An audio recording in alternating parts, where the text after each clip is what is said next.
What is up, everybody? Welcome back. My name is Jules. I go by also Collecting with Jules on YouTube. And today we are back with another episode here on the podcast, the Pokemon Purveyors. And guys, it wouldn't be the same with just me. So I have my co-host here, Shad. How you been, buddy? What is going on, brother? It is always good to be back chatting with you. It looks like it's just the two amigos this week, just the two of us. Which, Yep. hey, that's all right with me too. We've got some good conversations today. Some things that I'm excited to talk about, and as always, man, just excited to be here chatting it up with my fellow purveyor. That's it. That's it. Exactly. Another week, guys. Again, come and gone. But we got you. Don't worry about it. We'll have someone on in the coming episodes as well. I hope you guys enjoyed the last episode also with Rob on the episode. I think Shad, I think you could agree with me. I think it added that bit of spice also to the conversation. I think it was so easy to get along, all three of us. And the conversation rolled smoothly. So what did you think about last week's episode? Oh yeah, I thought it was fantastic. You know, it's always fun speaking with Rob. He's a ball of fire. There's never a dull moment when you're talking to him. But it was nice to have that third person on and to just bounce perspectives off of each other and kind of feed off of each other. And we'll make it happen, guys. We're in the works. We've got people who are interested in coming on the podcast. It's just, again, it's kind of the time of year. We were at the end of 2020 last year with the holiday season, so everybody was busy, and now it's pretty much the same thing with the beginning of the year. Everybody's trying to get all of their business in alignment, and once we do so, we're going to get more people on, and we'll have those conversations, once again with those guests. So, but no, I had a great time and looking forward to having more for sure. Yeah, that was definitely fun. It was definitely fun. But guys, you know what? Let's not waste any more time. I know you guys are ready. I know Shad and I are ready. We're gonna dive right into today's video and today's episode. If you guys are listening to us on all the podcasting platforms out there, get ready because we got a good one. And up first, I'm sure you guys have seen it so far. It's been released actually quite recently. It's a few days right now. But up first, Shad, we got a teaser. We got some teaser information for the new set of S6 called Silver Lance and Jet Black Spirit. Can you let us know a little bit what you think about this and where is this coming from basically? Yeah, so this was, as usual, first reported on Poke Beach. And as Jules said, this is going to be S6. So this is the newest set that will release in Japan. It is slated to release on April 23rd. So each of these sets, there's going to be two, as with most Japanese sets. There's always like two that are released with this new series, and then they usually bring those two together to form our English set. And they're going to feature either Ice Rider Calyrex or Shadow Rider Calyrex as a Pokemon V and Pokemon V Max. It looks like each set will feature 70 cards before secret rares. So, if the past holds true and they do combine these sets, then we're probably looking at, they have a tendency to add more in the North American or English sets. So we're probably looking at, 150 cards at least for this new set.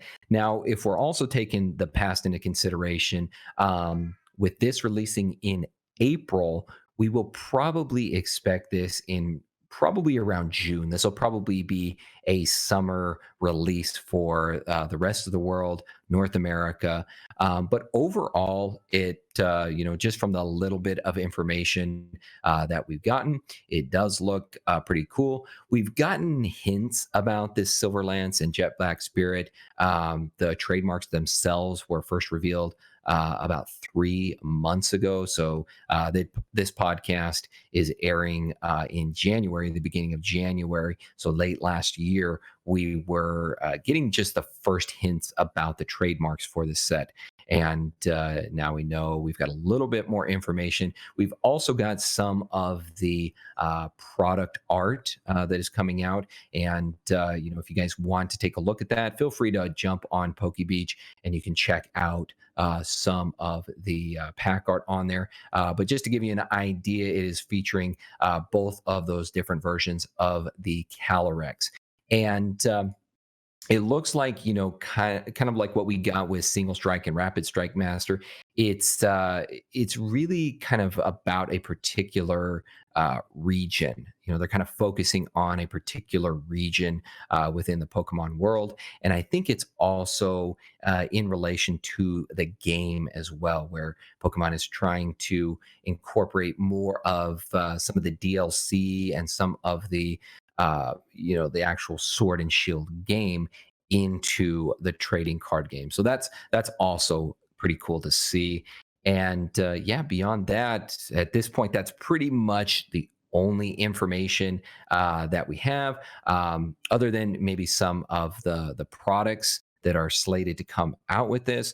It looks like there will be a jumbo pack that will release on April 23rd. It will come with 2 booster packs of each set, a Pokemon coin, and 3 promo cards, a reverse holo trainer card, a reverse holo energy card, and either a holo Ice Rider Calyrex V or Shadow Rider Calyrex V. And the 2 Pokemon V will be different from the ones included in the S6 sets. So yeah, that is pretty much all the information that we have thus far. But it's always exciting to get the first inklings That's of it. a new set. And like I said, this is something that for the rest of the world we will probably be expecting around summertime. That's it. So basically, like you were saying, it's pretty much a teaser, exactly how Pokey Beach put it. It's just that tidbit of information, guys, just expanding on those trademarks that were filed about 3 months ago ish. Just to give you a bit more information as to what's coming up in the future of 2021, as Shad put it, in the month of April. So it seems like it's going to be a pretty decent set, if you ask me. I think I like the aspect that they're going towards. Again, I don't play too much of the games themselves. I was able to get my Game Boy Color. I'm an old school guy. It's Pokemon Blue, Red, Yellow, whatever. But this newer stuff, I never really got into it, so I can't really follow in terms of exactly what's coming out of that set. But the thing that strikes me here, okay, and I still don't understand it. Why? Okay, why are we getting such big sets?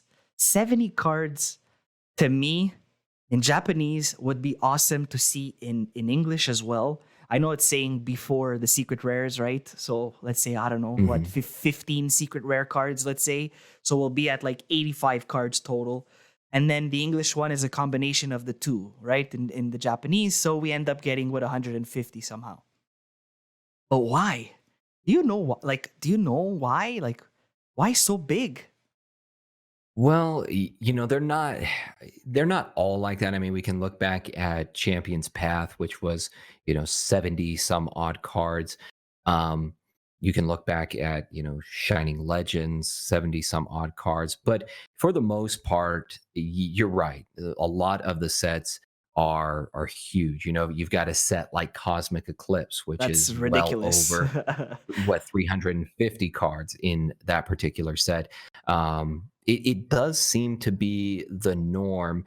And I think the reason being is that there's just a different type of a different way that parts of the world release these products. So in Japan, it's more about the quantity of sets itself, whereas in the rest of the world, the quantity lies in the number of cards. So, it could be, we could have a similar thing like Japan, where maybe we get 2 sets released at the same time, or, you know, like we do now. We just combine it together and release it as one massive set. I mean, in the end, if you're trying to collect, these sets, if you're trying to complete a master set, whether you're going with Japanese or English, North American, what have you, it's still a lot of cards. I would like to see it go back to the old days personally. When you look back at like WotC era, there, most of the time there was 150 cards or less total, in most of those sets. It's very attainable. I feel like that's very, very attainable. And then when we do have a set that is smaller, like Champion's Path, go all out on that. Yeah. Those 70 cards, make them awesome. I felt like with Champion's Path, I was talking to another content creator about this just the other night. We were opening up Champion's Path, and I have the impression that Pokemon was rushed to get this product out to market to meet the holiday season. Hmm. And I think what they did is, I mean, most of the cards in there are just reprints from previous sets. And I think what they did is they just threw it together as quickly as they could, and then they're like, "Well, we've got to have something that draws people in," so they threw two Charizards in there, and that was that That's was it. basically Champion's Path. And so, when we do have those small sets, like I said, I think they need to go all out on that. If you're going to have a holiday set and that's going to be a small one, make sure that all the cards in there are above and beyond what you would normally get in just a mainline type of set. Um, but yeah, I think it just has Pokemon is not dumb, and they understand that even if they do have a 300 plus card set, people are going to want to complete that. They're going to want to get all the cards in there. And that just keeps buyers coming back again and again to buy more packs, more product to try to complete that. So, Yeah.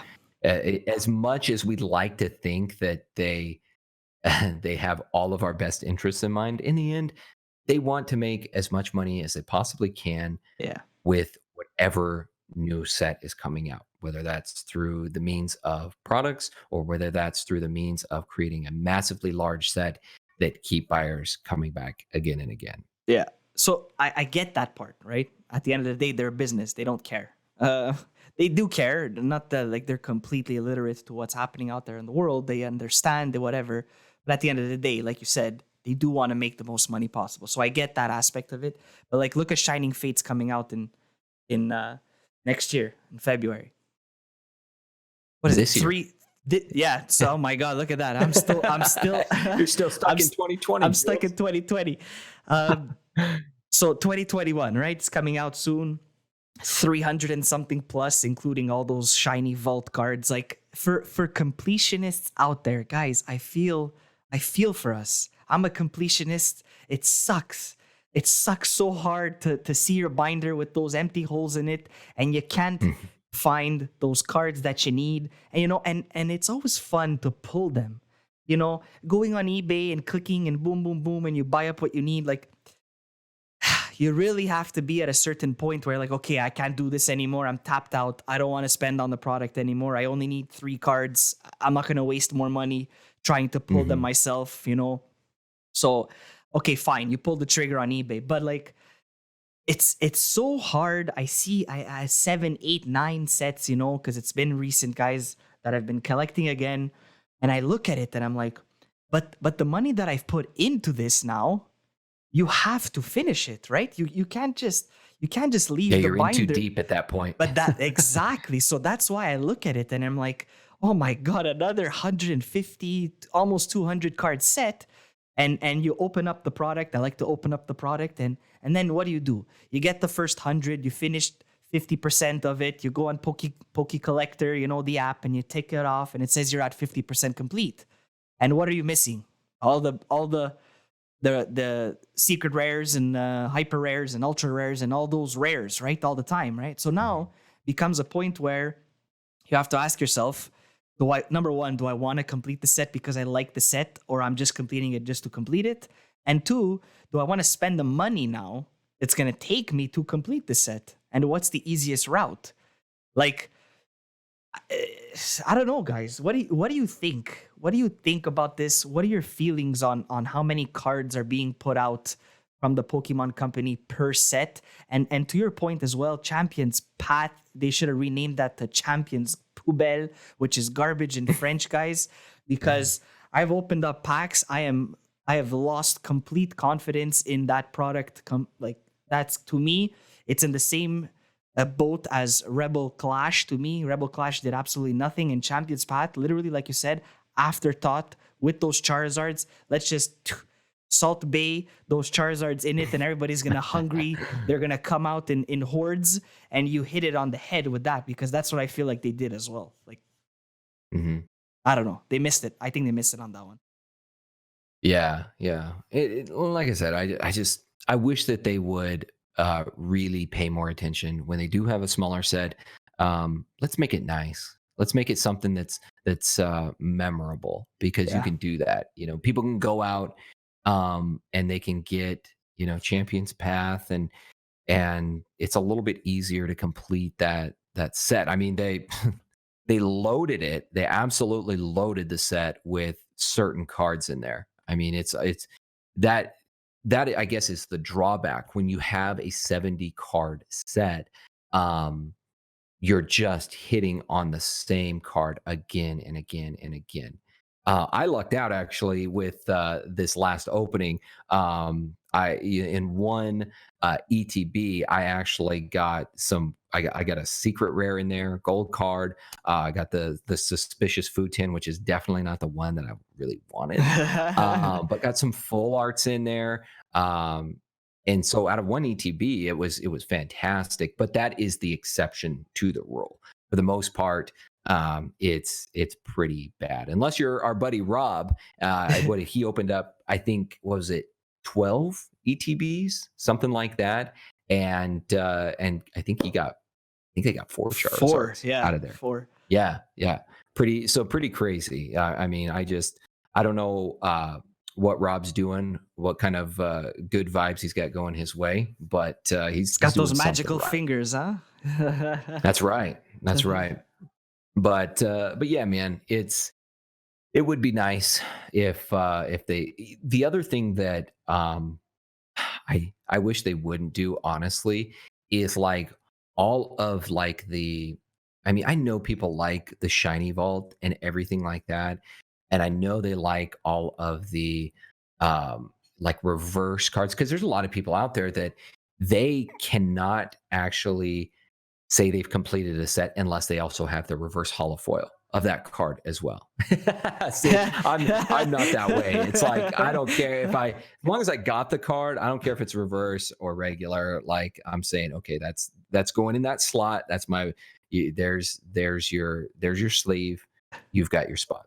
Yeah, Um, but that again is just, I feel like, another way that they just keep people coming back. But I've also noticed that it has put a bad taste in a lot of people's mouth, where now many people are going, you were talking about it, like if we had the same kind of quantity of sets that Japan has, I don't think we could keep up with it, because it's like as soon as you start on one set and you start collecting that one, it's like boom, before you know it, the next one is out. yeah, And now you've got two sets that you're trying to complete. And then guess what? Then maybe they throw in a special set in there, or holiday set or something like that. And now you're trying to work on three, all at once. true. And so that's where I'm almost at the point, because like if you go back and you start looking at like the old WotC days, or even when we transitioned into once Pokemon had taken over, there wasn't that many sets released in a year. There really wasn't back then. And I would be totally okay if we had like one set per quarter. Like every 3 months, we got a set. It was like, okay, you got one at the beginning of the year. I mean, it doesn't have to be every 3 months, you know what I mean? But just like four sets throughout the year. Have your big holiday set. Don't make it a subset. No, just make it a regular set, but it's a holiday set. Release it, like they normally do, like maybe around that November, December timeframe. And then just kind of release it like with the seasons almost. And I would be totally okay with that. Just like 4 sets a year, it allows you the time to complete the previous set, to complete that collection, and then to have some time to get excited for the next one. exactly. And it could very well be, Pokemon, as much as as much as I said before that they don't always have our best interest in mind, they still are listening, and they're gonna give us what we want. And so if we're predicting, like we go on Poke Beach, we know like a year in advance when another set's going to come out in Japan. And it's like, oh, okay, the next one's out the window. Battle Styles is out the window. We're looking forward to, S6. And so Pokemon understands that. And so it's like, okay, now we gotta start creating more hype around this set. And I wish that it was like 4 big sets a year. They didn't release anything No, until like right up until that set was slated to be released. Maybe like 2 weeks before the actual release date. Don't release anything. Um, and they've been good about that with other things in the past, but now I don't know, it might just be too difficult with the internet and all the different social resources media. out there. Social media, exactly. But they've kept things under wraps pretty closely in the past. I mean, if people could go on and they can find these trademarks, though. I mean, that's is public information that you can find these trademarks being filed and things like that. So I guess, in some ways they are limited as to how much they can actually keep under wraps. But that's what I would like, because I see this trend now where it's like people aren't even getting excited about the upcoming set because they're just looking on to 2 sets into the future. There's too much And product.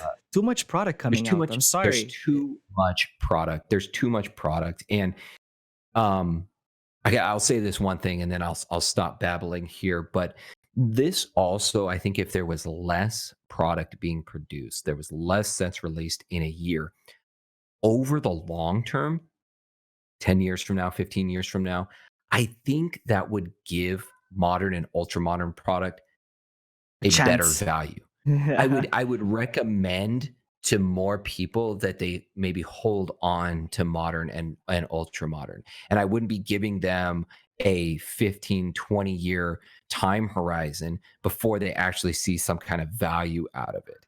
Um, but yeah, I think that there's just too much product being produced. And then on the flip side of that, there's too much product. There's too many sets being released, and then when it's released, there's not enough of it to No, go around. exactly, it's exactly. like it's like a catch 22. You know Pokey what I Beach mean? It's reported a couple of weeks ago that the drought in terms of original releases, it's gonna come in 3 wave, 4 waves, 6 waves, 17 waves. How many waves you want to mhm, possibly like you said, we know things are happening 3 months, 6 months in advance, right? So the hype is building up 6 months ahead, but 3 months down the line from that 6 months, something else was released, and now you're hyped for the next thing. mhm, Like this mhm. information, as much as social media has opened the world to everybody, everybody has a fair opportunity, has an equal chance, as much as they can, right, guys? So we're all one big world. We have access to pretty much everything. You go onto Google, you go onto YouTube, you search whatever you want,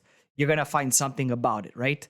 So we're more happy about the information that we're getting than the actual product itself, because the information is building that hype. And if Pokemon has this stuff released or whatever the case is, if they would try to keep more things for themselves, and like you said, it might be super difficult, I get it, but release it to us a week in advance or 2 weeks in advance, I think that would bring back the hype And it would be even better. You know what? Print your 4 sets instead of 6.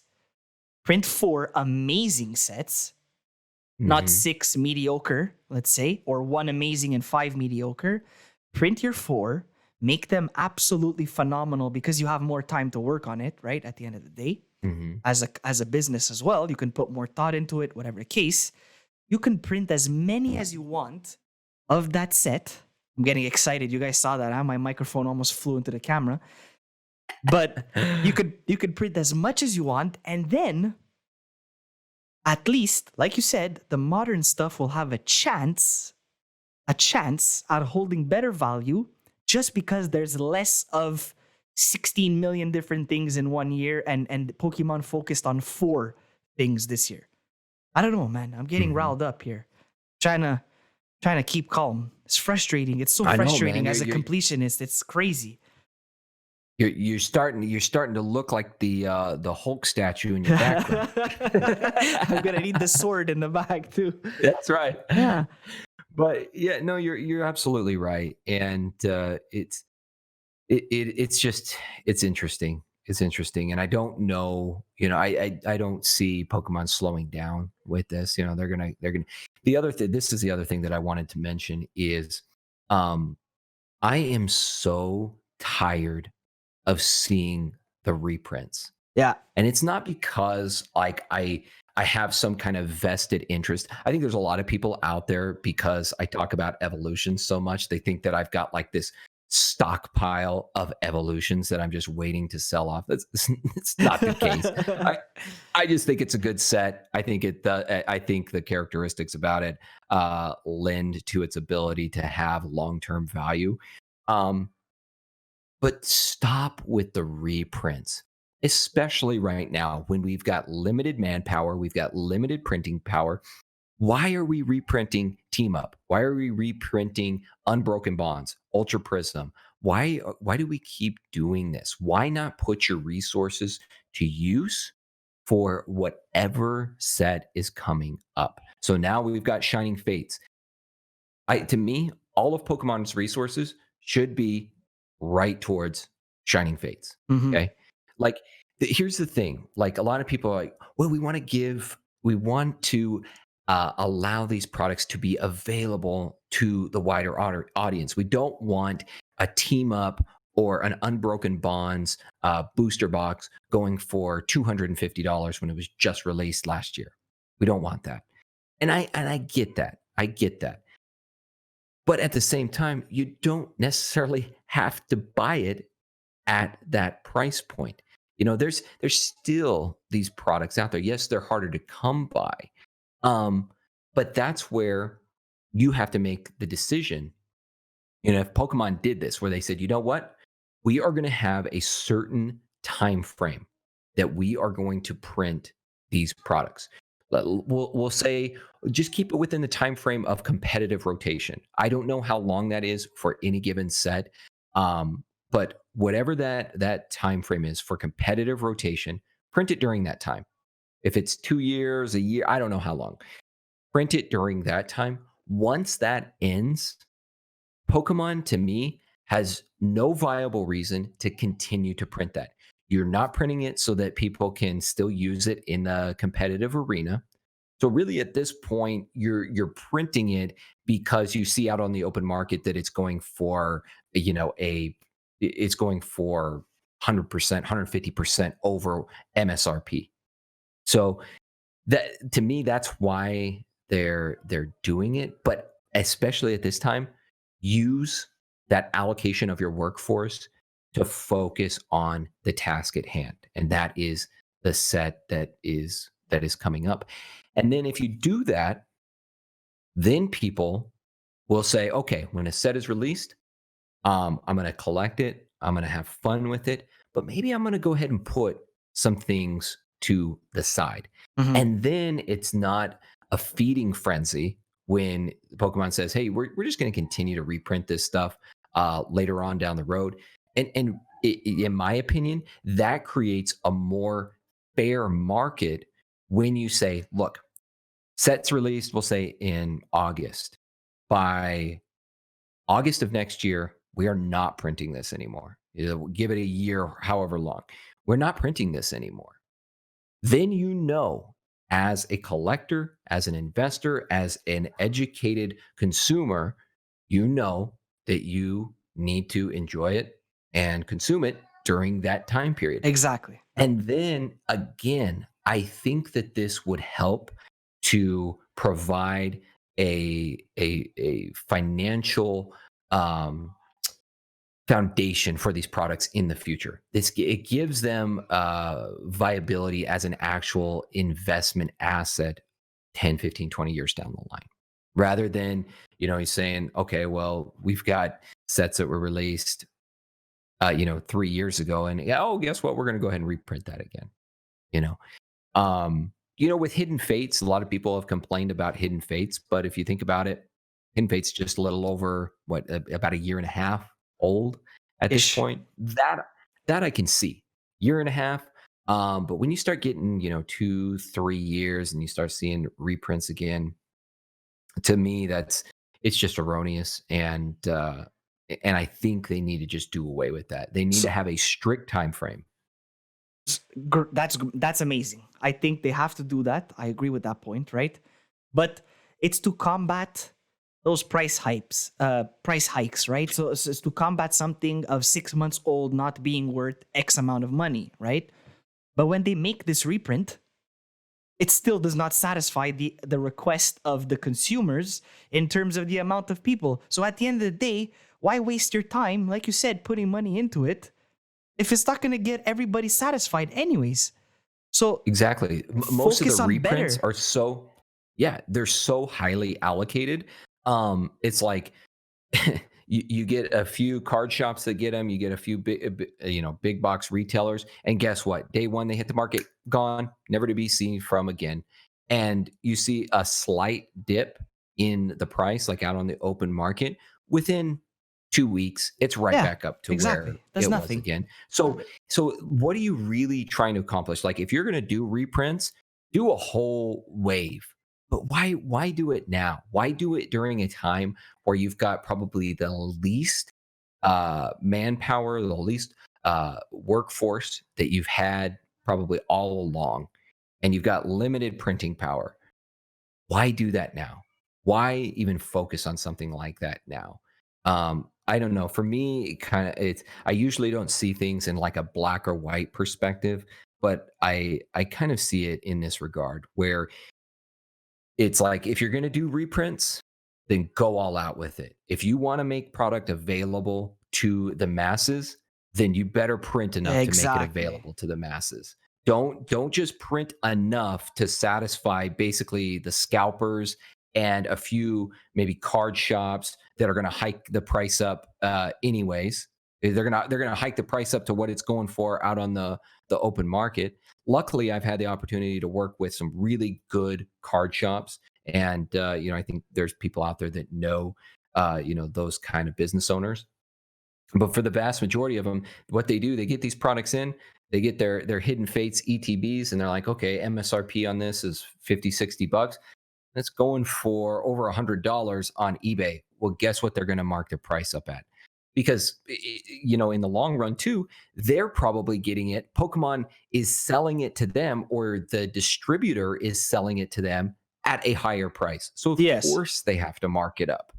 So that's where it just does not make any sense to me. It's Where with counterproductive. these, it's counterproductive. Go one way or the other. Reprint enough for the masses, or just don't reprint it at all. And say, after whatever that time frame is, whatever time frame that they determine, then that's it. There's no Yeah. more after that. And then you can actually have a viable collectible, in my opinion, rather than just like dangling this bait out in front of people. When we get these little hints, oh, there's going to be a Hidden Fates ETB reprint. Oh, wow, that's and then it happens, and it's like, well, where are they? You Yeah. know what I mean? Oh, Exactly. there they are. Guess what? They're right back up on eBay for $175, $250. Within a Look at week. the ETB of Hidden Fates, like you said, right? Reprint. What did they reprint? I think they reprinted 67. I think I might have been able to count them, guys. At the end of the day, nobody even saw those ETB reprints because whatever the case is, all they did was feed the scalpers, and they fed the stores just enough just to say that they got one extra one or whatever the case is, or they got 40, 50. But like you said, the price was not that much of a discrepancy between it. And in 2 weeks, we'll see it back up to what it was originally. So at the end of the day, just Hmm. print the heck out of it if you have to reprint it like that. Right. Just Right.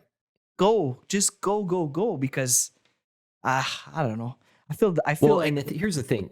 This is, from an investment perspective, a lot of people out there don't realize this is that if you've got a lot of people want a reprint so that they can get it at that cheaper price. And they're like, okay, I can hoard up on this product and then I'm going to hold it for 5 years and I'm going to sell it at a premium.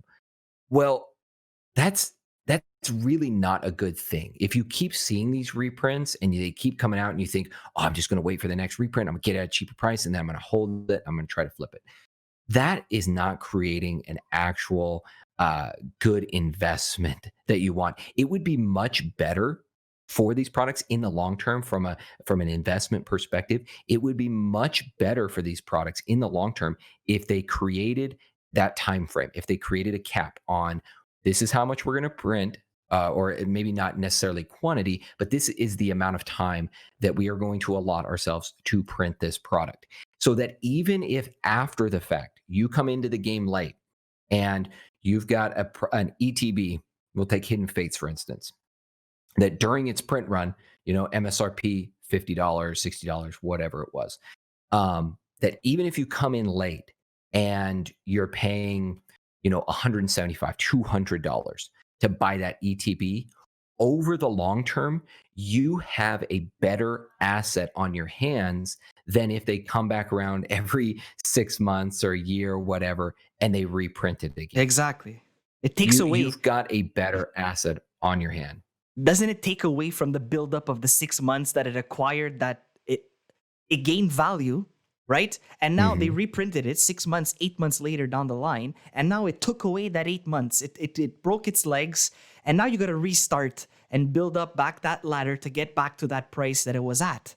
At the end of the day, Mhm. guys, the old stuff, it's not going to go down. We know that. At the end of the day, it's shown its value. We know what it's supposed to be. We know where it's going to be most of the time. It just will go up. So all this newer stuff, as they keep reprinting, all you're doing is we're breaking the legs off of the 1 year that it had to build up the value. And then you Mhm. restart because you fall down the ladder. It's like a snakes and ladders game, right? You hit that snake and you just Mhm. go down. It's annoying me. I don't know if I feel we're both on the same page with this, but it's like, come on. It's annoying. Yeah, yeah, and I mean, it's something that we could go on about, and honestly, I've kind of kept quiet about it. I've on my channel, I've kept people apprised of the reprints and like when they were coming around, but you know, I know it's because people they want to try to be able to get these products, because they didn't before. But sometimes you just have You to can't. face the fact that you missed out. Like that's just the name of the game. Like sometimes you missed out. There's a lot of other investments out there, far outside of Pokemon that it would have been great if maybe around, oh, I don't know, 2000, I had gotten into Amazon. That would have been fantastic. Or maybe if I would have gotten into Apple early, that those would have been fantastic, but I missed it. I missed it. That's what happens. That's it. Sometimes there's people that have the foresight and they say, you know what, I'm going to take a chance. And then there's others that come to the game late, and that's just the name of the game, guys. That's Collecting, just the name of the game. collecting, Shad, I think you're gonna agree with this. Collecting slash investing in whatever we're doing right now, guys, these hobbies, the name of the game is bite the bullet.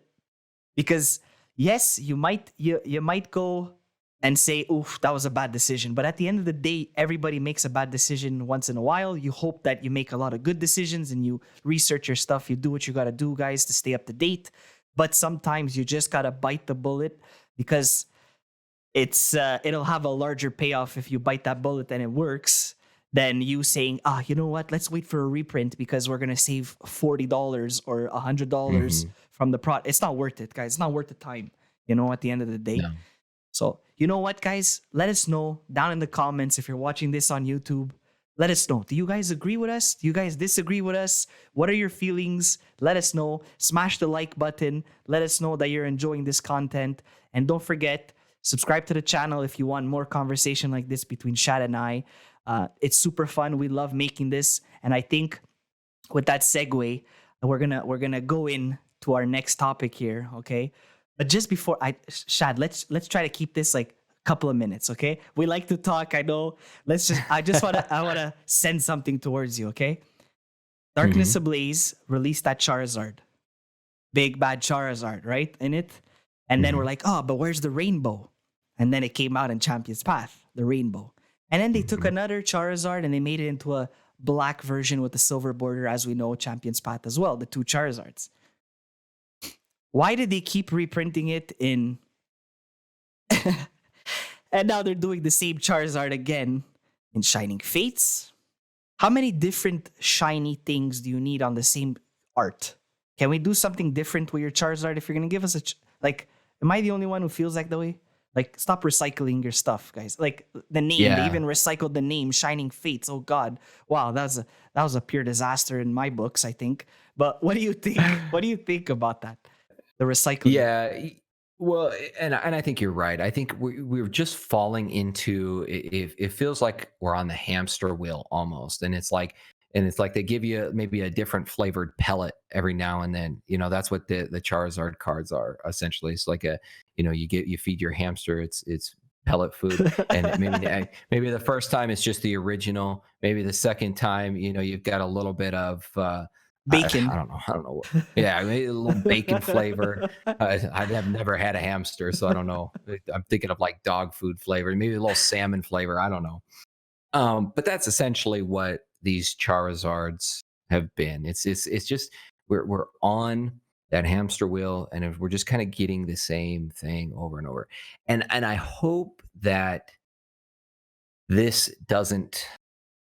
I feel like if there is one thing, well, I shouldn't say one thing, but among other things that would really be the dip that would cause the dip for Pokemon, it would be if they just become complacent Yeah. with the way that they're printing product. It is nice to see, like with the single strike, rapid strike cards, they're coming out with a new mechanic, and we still have V Union. We don't know about that. We still have V Star. We don't know a whole lot about that either. So we've got things that are kind of keeping it just interesting enough. You know what I mean? But again, maybe it's because I'm just a fool for nostalgia, and maybe it's because it's what we grew up. You go back to those early sets, every single one that came out was different. Yes. There was something unique about it. Even after Wizards of the Coast, and you started getting into EX era, you started getting into Diamond and Pearl, Black and White, even XY, there was something really unique about each of those sets. And I feel like we've gotten into this lag, like you said, where Yeah. it's just kind of a recycling of these cards. And I feel like the thing that is holding it up is the value that these Charizards are getting on the open market. Kind of gotten to the point now where I'm not really as excited. And I think that No. the point that I was getting at is the hype around them, I think, is built around the value that the open market is giving them rather than the actual inherent value of these cards. Now, granted, you've got things that lend to that. You've got populations of cards, you've got pull rates, you've got things like that.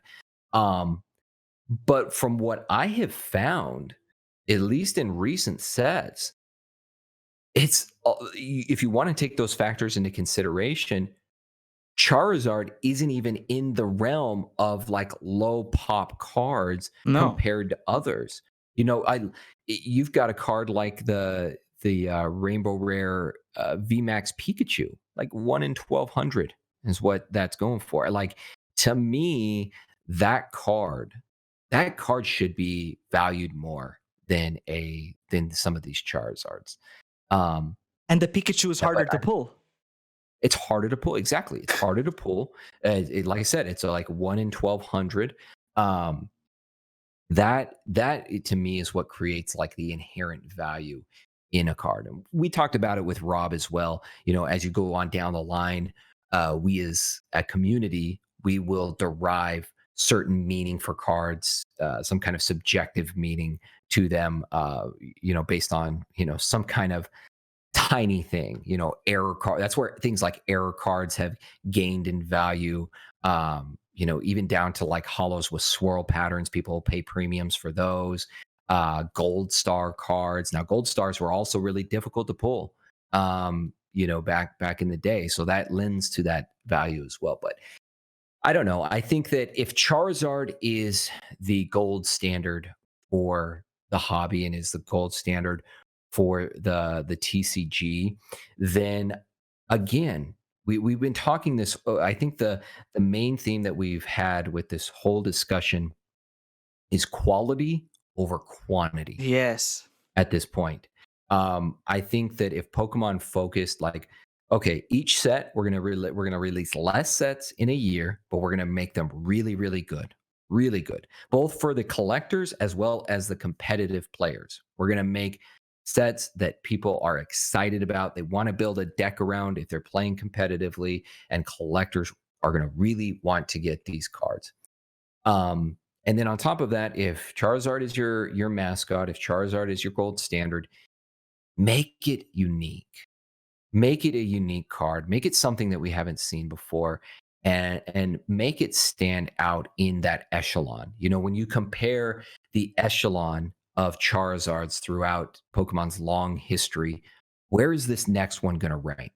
What 10 years from now, what are people going to talk about when they look at this Charizard?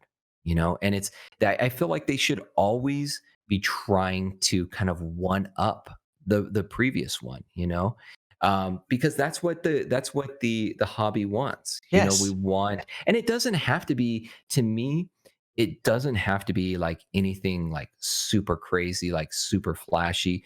You look at a lot of I mean, granted, it's the first Charizard, but look at that base set Charizard. It's it's not super flashy, but the intricate detail in that card, I feel like, is what makes it so valuable and so pleasing to the eye. Let's do that. Let's Yeah. do that again. Let's go back to that, to really looking at these cards as a form of art Let's and go really back honing in on that. to the basics. I guess what we're trying to say is let's go back to the basics. Be transformative. That word I think is very good to use in this situation because look, Charizard came base set, Blastoise base set, Venusaur base set, okay? The first time we saw a hint of a reprinted Charizard or Blastoise was Team Rocket, right? We were 4 sets Mhm. in, they reprinted, but they didn't use the same art at all. They completely transformed the character, the Pokemon itself. That Mhm. Charizard, guys, is iconic. That smirk on his face, that grin, that dark side to him. The Dark Blastoise, completely there. Dark Blastoise, base set, stoic pose. Charizard, stoic pose, blowing the fire, base set stuff. Team Rocket, completely transformative action pose, something different, something menacing.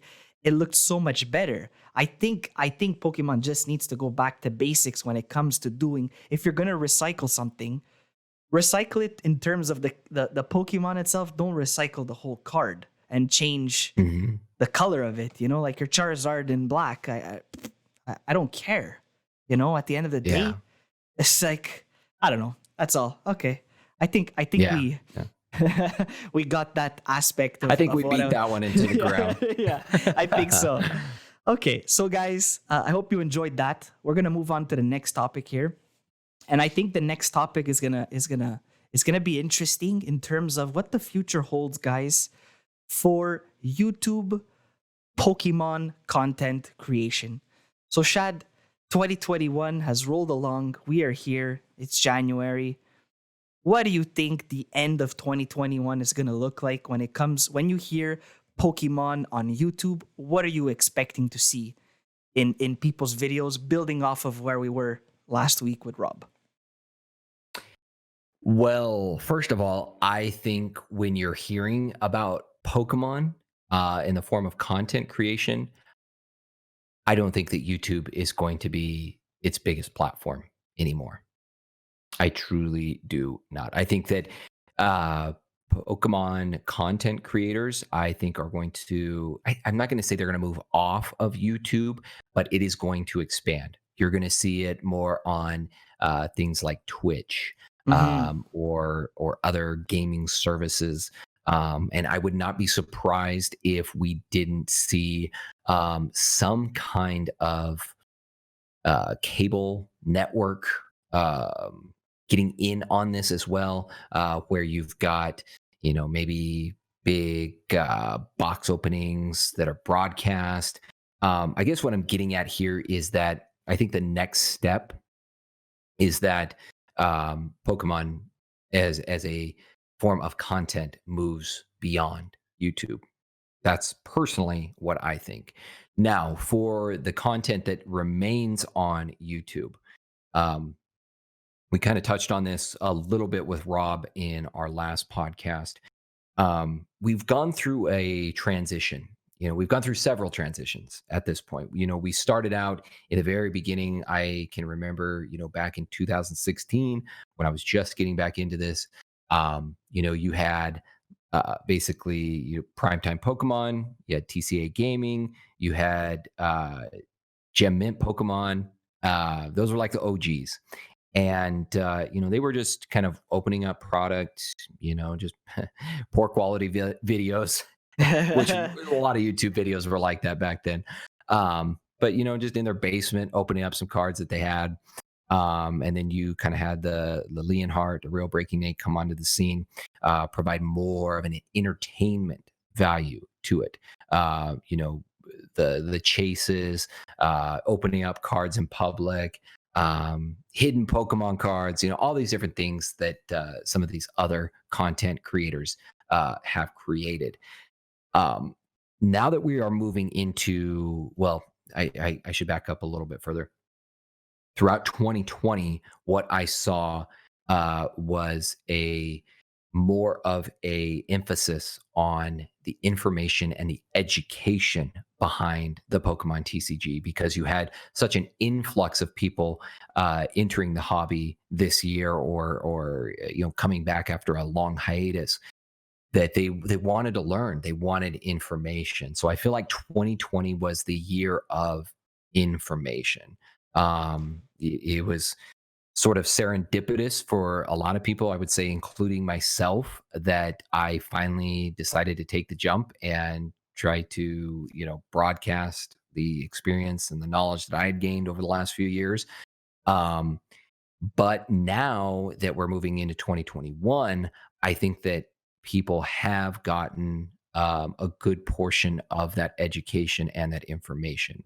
I mean, you can never know, you can never Yeah. be fully adept at this. I learn something new every single day. In fact, multiple new things every single day about whatever aspect of this you want to pursue: collecting, investing, competitive play, whatever. You're going to learn something new all the time. But I think that for the vast majority of people, they've gotten a foundation now. They know what a PSA graded card is, for instance. Whereas last year, let's say 2 years ago, around this time, 2019, you ask somebody, "Hey, do you have any PSA graded Pokemon cards?" They probably looked at you funny, like, what is that?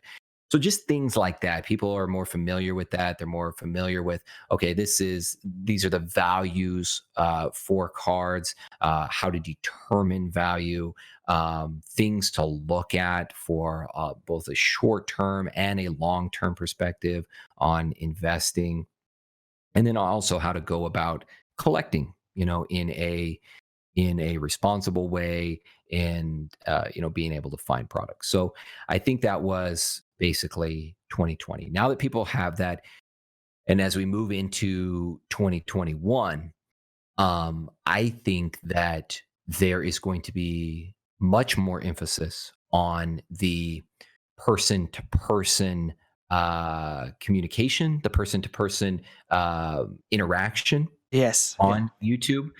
We've already started to see that with things like box breaks. When PokeRev started his, he was getting a little bit of traction, but it really built up over 2020. And now you're starting to see a lot more people hosting box breaks, hosting pack openings, things of that nature. In my personal opinion, I think we have seen the last of the strictly opening channels. Yeah. It is a very, very saturated market. And at this point, people and I think it's also due to the pandemic, people want to interact with each other. They want to feel like they're actually really a part of some community. You've got the larger Pokemon community.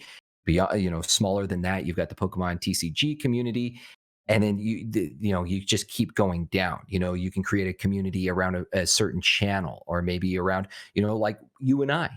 We've got a community built up of people who follow both you and I. We have got our Yes. individual channels, people that follow us, but we also have a community that we've built together. So that is also what people are looking for. And I think you're going to see that accelerate throughout 2021. People are going to want more interaction because of the isolation that they've had throughout the pandemic. And on top of that, you also have the fact that much product is still limited, still difficult to come by, even for modern. You throw on top of that, I'm throwing a lot of layers onto this cake right here. I think you'll see why. It's an So out creamy on top cake. of that, yeah, it's like that. It's like the out creamy VMAX cake. It just never ends. It just keeps going up. But on top of that, you also have fake products, the proliferation of faked, scammed products out there. So people are hesitant. People want to be able to get into some of this product, especially vintage product, but they're hesitant because you've seen so many people get scammed. Even big name people get scammed, and they do not want to take that risk. So for them, it's much better to say, hey, you know what? I'm going to get in on a PokeRev box break. Or, yeah, for instance, for me, I'm starting that. I want to get on a PokeNav box break because guess what? I've got less risk there. If I buy into a box break and that box ends up being fake, well, guess what? PokeNav takes the hit and not me. You know what I mean? So just like Rev did, they, in those box breaks, you refund everybody their money, and then it's on the content creator Hmm. themselves. So I feel like there's also more onus now on the content creators to be a pillar of the community. Because if you want to succeed as a content creator, the days of, in my opinion, the days of just being able to open up packs and get traction, I think are over. So now you're moving on to something else. And this something else comes with more responsibility. It comes with more of a business mindset to it. There's still entertainment, and that will always be there. But now you're moving to a point where you, as a content creator, you have to truly be responsible for your community if you want to thrive and you want to Yeah. provide something of value. So I think that whole social connection, I think that is the next piece. And I just foresee Pokemon, especially the TCG, continuing to increase in popularity. And that's why I say by the end of 2021, I foresee it migrating off of YouTube and going onto these other platforms, if not other networks like television. Yeah. I think that's a good aspect. I echo some of those points. And in the wise words of Mr. Uncle Ben from Spider-Man, with great power comes great responsibility, right? So basically, as you become more of a pillar in the community, and you start seeing that more things are going astray in terms of fakes coming on board and all that stuff, you become more responsible for your content in terms of number one, not just having that rip, edit the video, post the video, we're done. Thank you very much. I'll deal with the comments later. Because at the end of the day, the comments, you want to answer as much as you can, but you might not be able to get to everything, right? So there might be some lag between what you're able to accomplish through the comment section of YouTube. But when you get that live, it's raw, there's no editing, you get the personal aspect of the content creator done, right? There's no, oh, I'm going to retake that, right? Because as you and I know, we do our own things. You do your Pokemon news, you do your lives, I do my Pokemon openings and so on. We something happens, you say something wrong, it comes out wrong, it's weird, whatever, you edit it. But this is raw, guys. The live aspect of it is raw. And like you said, the pandemic has made people want to interact even more, be part of something greater, be part of something better. And this live box breaking is definitely going to be massive in 2021, I think. And I think it's already begun at the end of 2020. We already saw, I think there's a lot of channels, especially on Facebook, Instagram. There's so many of these live box breaks on these other platforms that YouTube is kind of lagging right now when it's coming to allowing content creation to proliferate or to become better, right? So if another thing is, if YouTube doesn't actually get with the program, like you said, might as well go to Twitch. Twitch has been a live platform for since the inception of it, basically, right? And YouTube has not, because YouTube has been about editing and bing bang boom, lights everywhere, guys, and all this stuff. So it's all been about the show. When you could still make a show happen when it's live at the end of the day, especially depending on your budget, you can put things together, but everybody has to start somewhere. So what I've also seen, I started my channel, you started your channel. We both started pretty much in terms of opening Pokemon packs. You were doing your openings outside. That was amazing. That got me hooked. That's why we became friends. But I realized very early on as well that the Pokemon opening stuff, at the end of the day, is hard to acquire new viewers. And it's hard to portray yourself in personality-wise in terms of having something that you're sitting in front of the camera and you're going off of by yourself.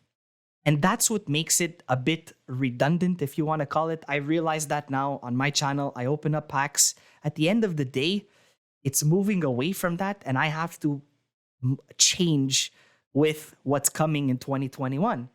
And that's why your point that stuck with me, last one with Rob, was the televising of that stuff. So now we're talking about 2021 and these box breaks. What if we talk about at the end of 2021 and these box breaks? What if we go ahead already and say, you know what? These box breaks have to become something better. They have to become battles. Why not take a pack battle and make it 20 by 20 around the world and televise it if there's enough people to support it and watch it? And with these box breaks, I can't even speak anymore, guys, box breaks, this will allow more people to be accustomed to this new type of doing Pokemon content. And I think the lives are getting pushed a lot more now on YouTube. YouTube is starting to see that there's a lot more people going live on certain things, whether it be a vlog live, whatever the case is. But most of these Pokemon things, look at all the big guys. Steve Aoki. Then first we had Logan Paul, then Steve Aoki. But what did they do? They didn't record. They didn't pre-record something. They went straight to their lives. Why? Because they have a lot of people. They have a lot of subscribers. They have a lot of pull in the community. So bring an aspect where you can have 300,000 people watching you at the same time. You know, it puts, again, like you said, you have that aspect of being good at what you do. You have to be spot on. You know, you could make a mistake here or there, you know, but if you're going to start fumbling things and so on and so forth, but like, because you're not used to it, that's where it's going to make content creators, we're going to actually see what quality we've been, I guess we've been saying quality over quantity the whole podcast basically. Now we're going to see the real Mhm. quality of content creation happen when those lives are happening, because you don't want to look like a dumbass when you're there, right, at the end of the day. Mhm. So you want to get all the issues, and you figure out, guys, you study, you do your OBS studio, you do your Zoom, you do this, you do that, whatever, you figure everything out, so then when you come to your lives, you are prepared. And at the end of the day, that live's going to be huge. I think we should start talking about what we can start doing already past the box breaks. I think we got to be 2 steps ahead here in chess, 2, 3 steps ahead, and start seeing what we can come up with, you and I, and bring some people on, whatever it is. Mhm. I think we can start something even better than box breaks if we look to 2022 already, if you really want to Mhm. look forward to it.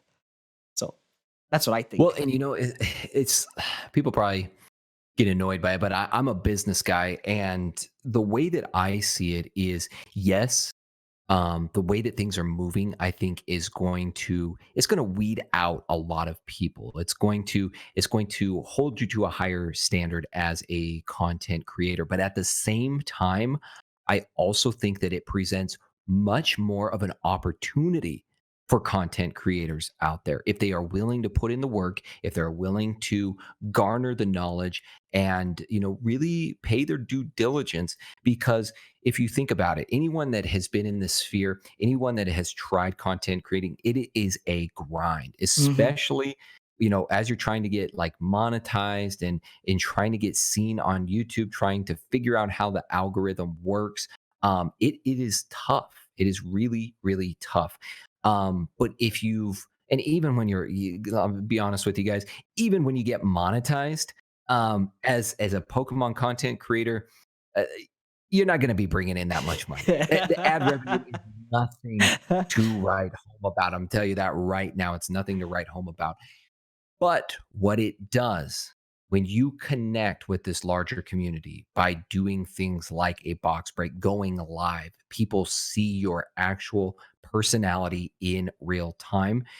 To me, that helps accelerate the rate at which you can grow a following. In the meantime, you can also learn a ton about this hobby in doing that. Hmm. You're going to go through everything in doing this. You're going to have to procure product.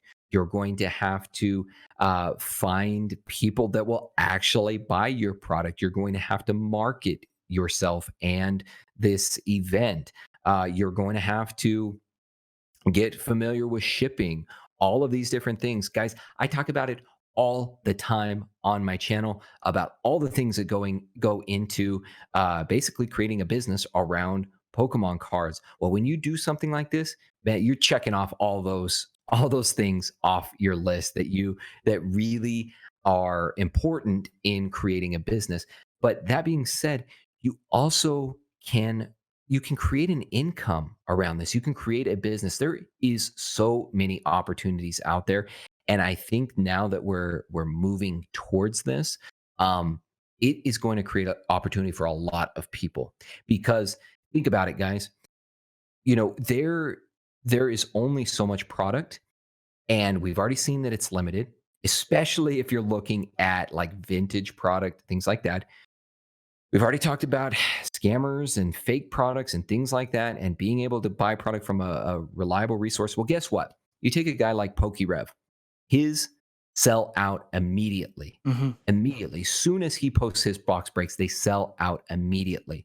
Well, guess what? If he's got I don't know, he's opening up a first edition jungle booster box, and you're like, man, I just really want to get a first edition jungle booster pack. I want to have it sealed, or I want to, get in and buy in on that, or even newer. Let's talk about black and white era or diamond and pearl era. And you're like, man, I would just love to get one of those. It's been so hard to get. I don't trust the other resources out there.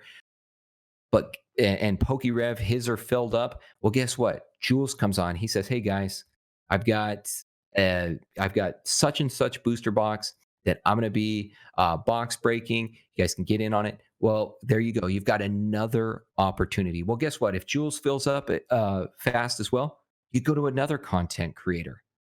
You know, as long as you've got a reliable resource, to me, it's an endless flow of opportunity. It's Yeah. an endless flow because there's always going to be product that somebody wants to get that they couldn't get from somebody else. This is your opportunity to offer that to people.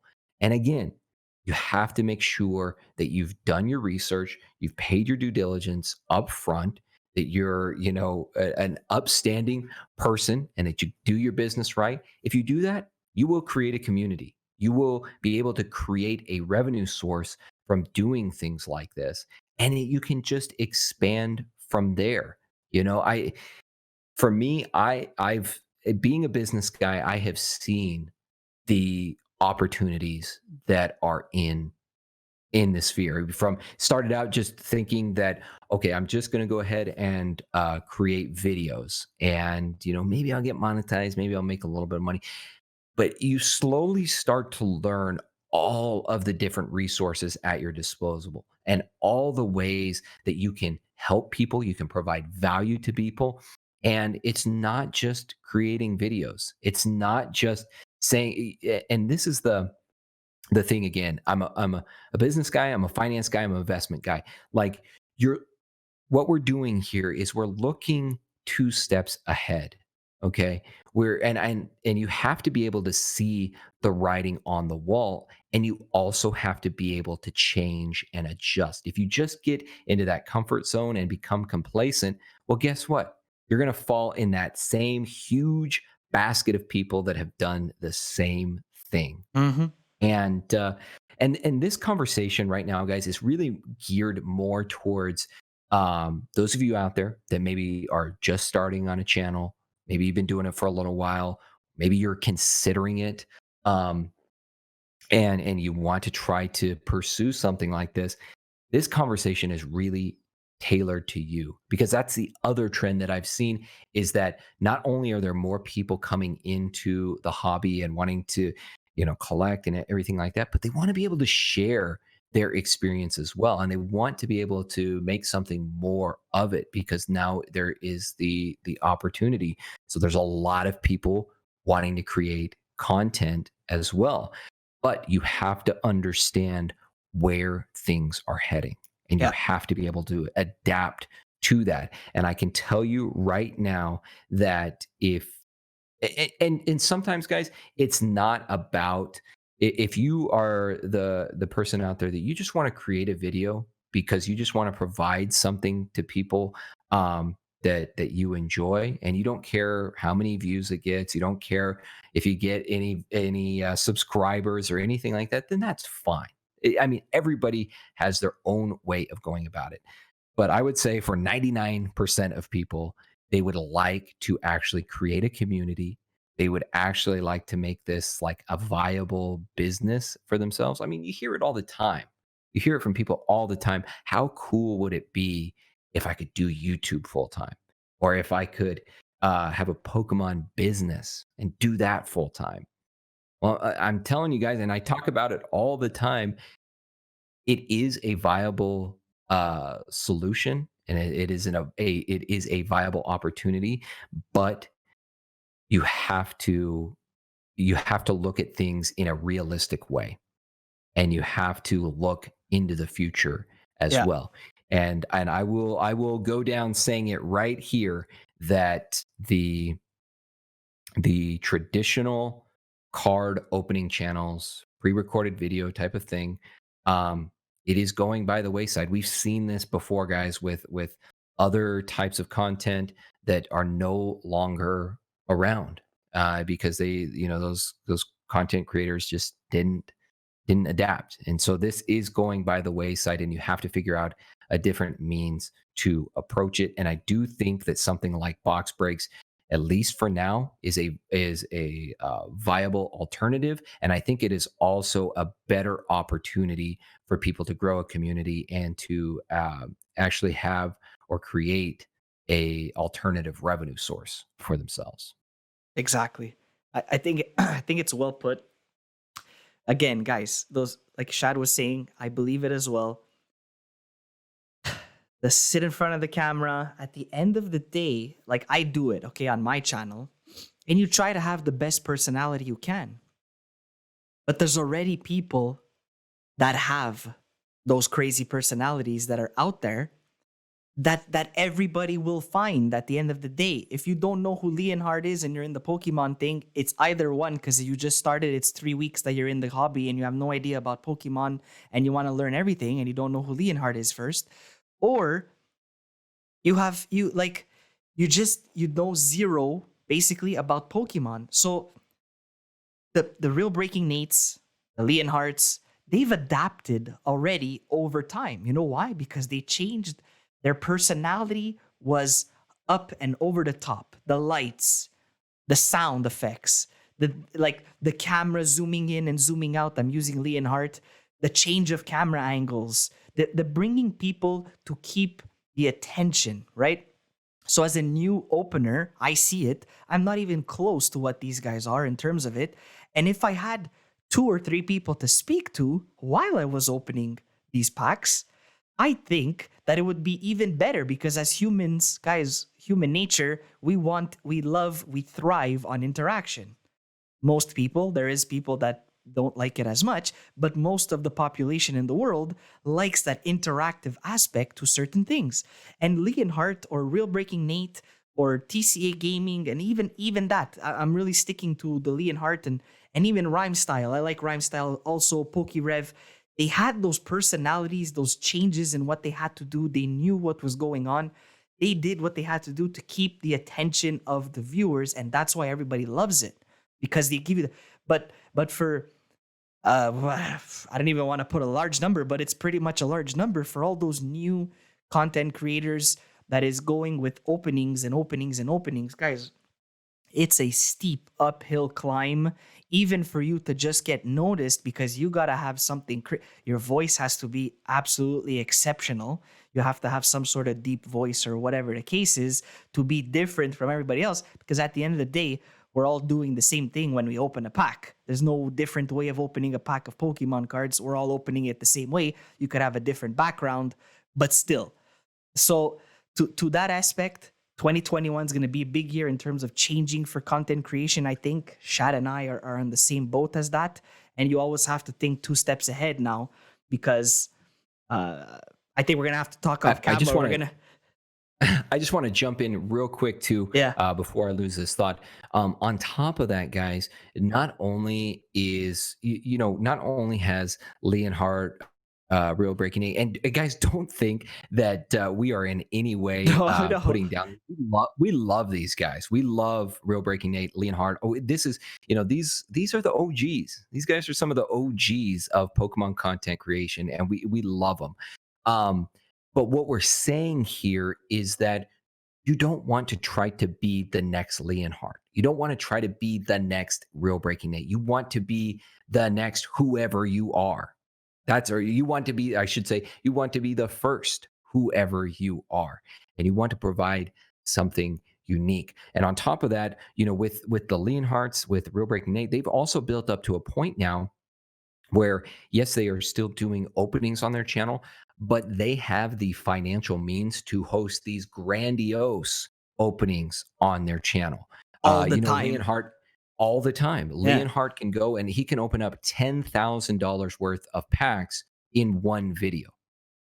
Now, that and even that, I don't know if that is necessarily going to last, because once you've seen enough base set packs true. opened, it's just what? Okay, you pulled another Charizard, cool, you freaked out, it's cool and everything. But once you've seen enough of those, I don't know if that's even sustainable. And then what is it? You're opening up $50,000 worth of packs every video. And then even for them, is that really a viable financial solution and decision for their channel? Now you think about yourself, and it's like, okay, like I'm just getting started. I can't afford $10,000 per opening.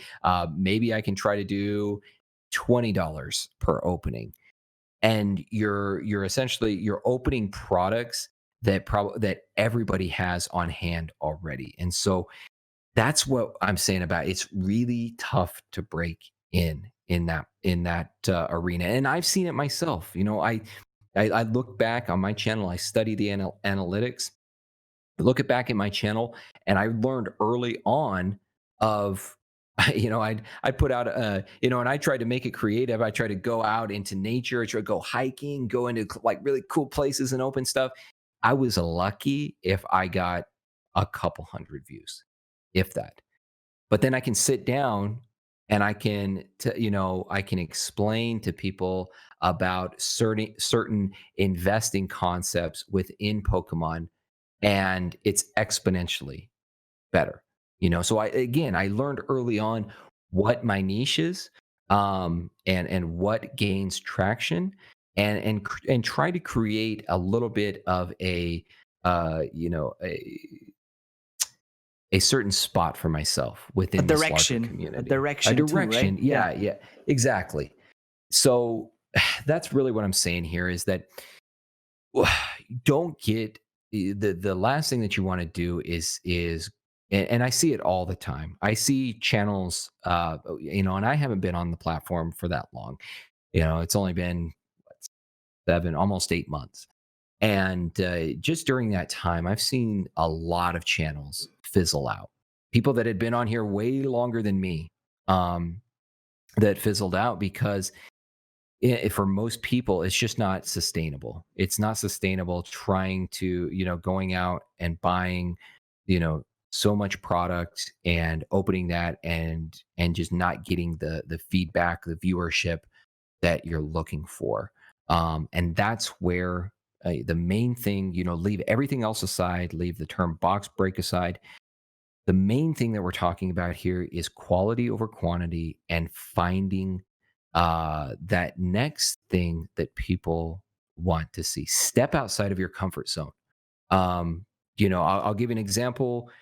For myself, is I'm starting a new series on my channel where I'll be interviewing people throughout the spectrum in the Pokemon world. All the bigger collectors, investors, content creators, and for me, it's outside of my norm. It's a little scary. It's is a little bit apprehensive, but I know that's what people want to see because that is what I want to see.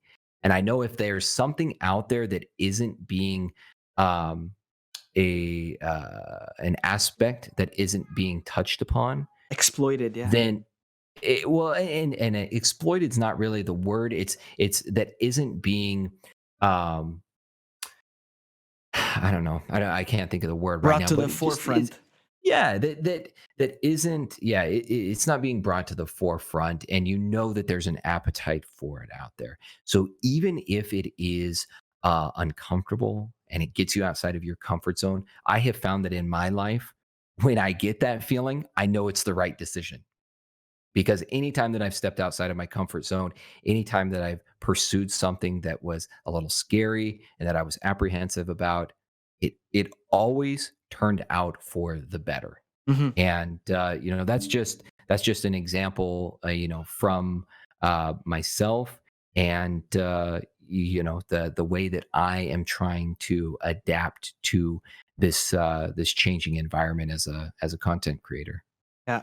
It's just the viability aspect also about opening and opening and opening. It's just value wise, at the end of the day, I watched the videos. I'm sure a lot of us watch the videos. Ando is over 2 point something million viewers, subscribers to his channel. A lot of people watch that video. He stated that at the end of the day, you lose money when you do openings. The chances of you getting back and recouping whatever amount you spent in the opening is lost. So to keep opening and buying, and I've talked to you about it, Shad, already as well, off camera. I need to find some sort of change in order to bring an aspect that's different to my channel because it doesn't make monetary sense to keep spending money. And yeah, okay, fine, you want to have the new things, but at the end of the day, you need to bring some sort of other value to this. And if millions and millions of people keep opening and pre-recording and so on, it's just, if you want to do that, guys, then sure, we're not discouraging it, whatever. We're just trying to bring some light to it. You lose money at the end of the day if you don't hit that Charizard now, especially. It's one card. You look for a Charizard or a chunky Pikachu. That's what would have brought you back your money in 2020, basically, if you're doing openings on the channel, So at the end of the day, guys, we're just trying to say quality is very important, and just we need to try and be different. I'm personally in 2021 will try and be different as well on my channel. I don't want to do as many openings anymore because I've been realizing it as well. Family and friends have explaining. It's not viable anymore, unfortunately. So we gotta find something different. That's what we're trying to say. Yep. Those days are past, but that just means that there's new days ahead. There's new opportunities ahead, and it's just recognizing them now, and then just putting in the same hard work and dedication, that you have before. That's it. It's just life. That's just life, guys. It's just an ever changing modicum of experience, and just have to be able to adapt. That's it. Closing some doors and opening new ones, right? At the end of the day. Exactly. That's pretty much it, guys. My favorite band of all time, by the way, is The Doors. There you go. Look at that. Perfect. So, guys, I think with that being said, we appreciate you guys listening, watching, whatever platform you guys are listening to us or watching us on. Leave it down in the comments below. Leave some questions. We'll reply to your questions. It's always fun. Don't forget, hit that like button. What do we do? Can we say, let's comment punch that notification bell, Shad? We need something. We need something for at least for the like button. We need something at least for the like button. So before we end this podcast, we've got to figure out what our catchphrase is for the community for that like button. That's it. Because I've already heard from people within my own community that it's kind of like it's almost got like a Pavlov's dog effect, that when you say it, they're more likely to hit it. That's it. So what do you think? So I actually studied a lot of the original attacks from some of those Pokemon in the beginning, and there's a bunch. I didn't know there was that many, but when I looked at it, I was like, holy cow, there was a lot. Well, and right? the amount of attacks that they've added over the years, then you look at that. I mean, you just look at the original games. It. But yeah, you look over the years what they've added, it's pretty incredible. It's crazy. So you know what? Instead of breaking our heads trying to figure this out, because there's so many of them, okay? Can we? What do you think? Should we put this out to the community and see what they got for us in those comments? Okay. So let's leave it up to the community. That's a good idea. That way they've got their stamp on the podcast. They can come together, they bring their minds together. And so that's what I would say too. You guys go ahead and leave that down in the comments. Let us know what that attack is that you would like to see, you'd like to hear us say, for us to encourage others and you guys to hit that like button. Yeah. We'll leave it down there. Let us know. And I think by the next podcast, if we've got enough of a response, then we'll go ahead and shout it out in the next podcast. There we go. That's going to be fun. Let's see what you guys can come up with. I'm sure you guys are great at this. So we look forward to seeing what you guys will come up with. A quick little announcement as well. In the last episode, guys, we announced the winner of the giveaway. Also, it was Austin Jensen. So Austin, if you can send us an email, please, pokemon.purveyors@gmail.com. That would be great. We really do want to get the prize out to you as quickly as possible. If not, Shad, what do we do? Do we pick someone else? Well, Austin, you better contact us quick, buddy, because if you don't take it, then I'm going to take it. Yeah, guys. So Austin, I like those collector chests, man. Austin, if you're watching, my daughter's going to be starting school in a couple years, so she can use that as her lunchbox. There you So go. Austin, you better respond, man, or it's going to have my daughter's bologna sandwiches in them. Oh, guys, it was fun. Shad, we had a blast this one. I think we really had a crazy time on this one. We had fun. The Yeah. banter was awesome. Any closing statements? All I can say, guys, is for one, we truly appreciate you. And we appreciate everybody that has come together to support this podcast from both of our communities, both Jules and myself.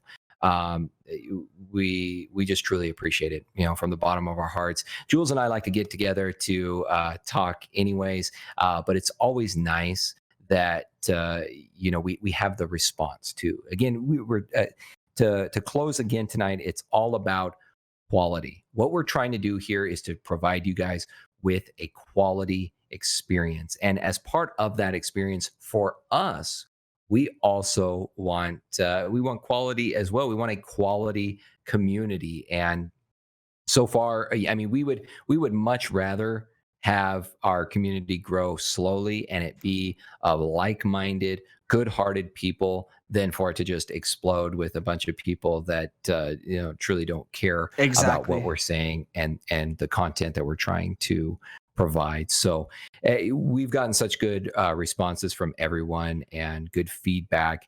I just want to tell you guys that we truly appreciate you, and we'll continue to bring it each and every week. 2021, guys, big year ahead.